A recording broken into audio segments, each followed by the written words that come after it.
So an exercise that I have is called Dying to Be With You.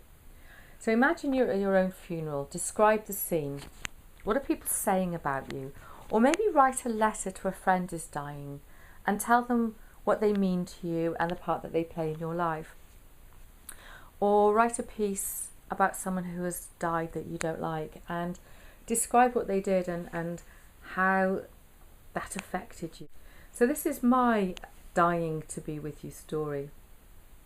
It was almost Christmas and the room had been thoughtfully decorated with holly, the green and red starkly contrasting against the plain cream walls. The smell of cinnamon drifted over me.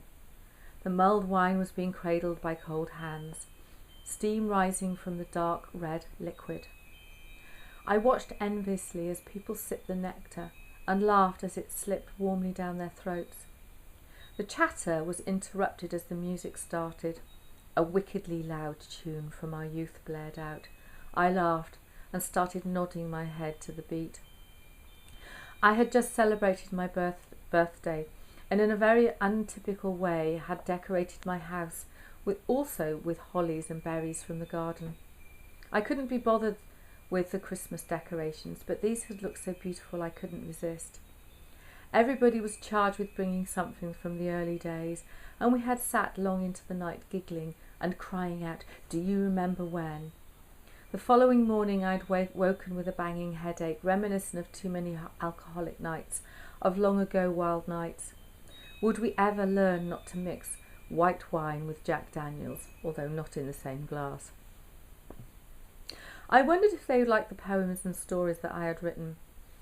Some months ago I had put pen to paper and tried to capture the previous 50 or so years in the most amusing way I could. I had made them into little booklets as Christmas presents, and these were placed on the chairs. I'd even designed the cover myself with a photo of some hideous picture of a foot that I'd made on a sculpting course in my 40s. It made me laugh every time I saw it, and I had no idea why I kept it. It was time for me to leave, and I moved from my comfortable chair and slowly walked to the door, and I was pleased that there was some stifled laughter coming from my party friends. Soon the proceedings would begin, and I wasn't in the mood to hang around. When you are dead, it's best to leave the partying to the living.